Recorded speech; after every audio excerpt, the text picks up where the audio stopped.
Anda kembali di Kompas Sport Pagi, saya Gita Maharkesi. Tinjau SUGBK Senin sore, PSSI pastikan tidak ada kegiatan apapun di SUGBK sampai Piala Dunia U20 dimulai. Perbaikan rumput stadion jadi fokus utama yang akan dikerjakan selama 2 bulan ke depan. Sebagai salah satu venue utama Piala Dunia U20 FIFA, Stadion Utama Gelora Bung Karno tidak luput dari rangkaian tinjauan PSSI. Senin sore, Ketua Umum PSSI Erick Thohir bersama jajarannya didampingi PLT Gubernur DKI Jakarta Heru Budi serta Direktur Utama PPK GBK meninjau kesiapan SUGBK. Usai digunakan untuk konser musik, beberapa titik rumput stadion rusak. Ini menjadi perhatian khusus PSSI.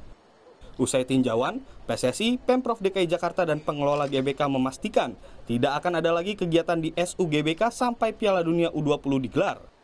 Perbaikan rumput sesuai standar FIFA kini menjadi fokus utama di sisa waktu 2 bulan. Jadi saya harus ambil posisi tidak ada event lagi di sini. Apakah event olahraga, event kesenian, tidak ada lagi.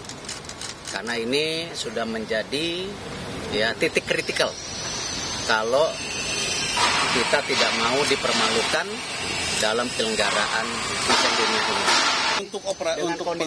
Untuk pengoperasiannya hanya seminggu, Pak, si alat itu. Tapi persiapannya tidak boleh seperti tadi ada yang botak, itu nggak boleh. Sehingga rumput aslinya harus stabil dulu.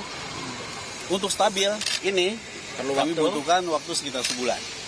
Sehingga tadinya nih Jakarta itu harusnya stitchingnya nomor 1. Kami geser jadi nomor 3. Sebelumnya PSSI juga meninjau 5 stadion lainnya yang merupakan venue Piala Dunia U20, termasuk Gelora Bung Tomo Surabaya. Hal ini dilakukan sebelum inspeksi FIFA mulai 21 Maret. Angga Nuriski, Janifan Prapta, Kompas TV, Jakarta.